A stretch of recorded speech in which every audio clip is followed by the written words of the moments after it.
మున్సిపాలిటీలో కుక్కల బీభత్సం. మంచిర్యాల జిల్లా లక్షటిపేట మున్సిపాలిటీలోని 14వ వార్డులో మంగళవారం ఉదయం కుక్కలు బీభత్సం సృష్టించాయి. వార్డులో నడుచుకుంటూ వెళ్తున్న ఇద్దరు విద్యార్థులు ఇద్దరు పెద్దవారిపై దాడి చేసి గాయపరిచాయి. దీంతో వారు మున్సిపల్ కార్యాలయానికి వెళ్లి కుక్కల బెడదను నివారించాలని కార్యాలయం ముందు నిరసన తెలిపారు. గతంలో ఎన్నోసార్లు మున్సిపల్ అధికారులు ఫిర్యాదు చేసినప్పటికీ పట్టించుకోవడం లేదన్నారు. కుక్కల నుంచి కాపాడాలన్నారు. దీనికి సంబంధించిన విజువల్స్ ఇప్పుడు చూసేద్దాం. ఇప్పుడు ఇమ్రాన్ అనే వ్యక్తి పాపం అడ్డం పోయి ఆకిన వాళ్ళు పరిస్థితి ఉండేది. స్కూల్కి వెళ్తున్నాడు. స్కూల్కి వెళ్ళే టైంలో కుక్క అయితే వచ్చి కలిసింది. మా లక్షట్పేటలో విపరీతంగా కుక్కల బాధ, కోతుల బాధ అయితే పెరిగింది. ఇది చాలాసార్లు రిపీట్ అయింది, కానీ ఎవరు పట్టించుకోవట్లేదు. దయచేసి ఇప్పుడు ఇది చూసిన తర్వాత నేను ఒక్కరిని కాదు, ఎట్ ఏ టైం ఒక ముగ్గురు నలుగురిని ఒకటేసారి ఒకటే కుక్క ఖర్చుకుంటూ వెళ్ళిపోయింది. సో స్కూల్కి వెళ్ళే పిల్లలు కూడా వదలట్లేదు.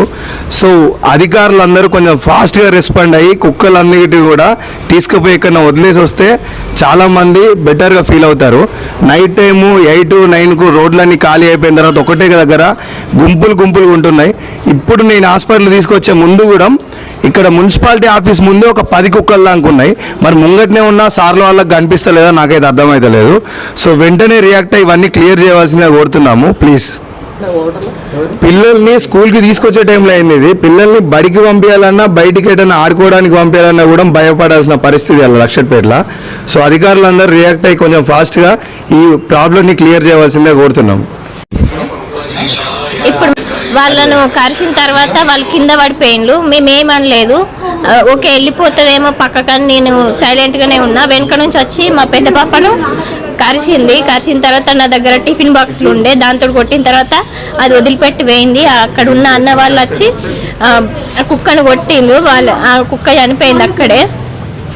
పాపకు సివియర్గా అయింది, బ్యాక్ పట్టింది. ఆ కుక్కను అక్కడే చంపేసిండ్రు. ఇక మీదైనా ఎవరి పిల్లలకి ఇట్లా కాకుండా చూసుకుంటారని మేము అనుకుంటున్నాం. మరిన్ని అప్డేట్స్ కోసం చూస్తూనే ఉండండి E6 TV.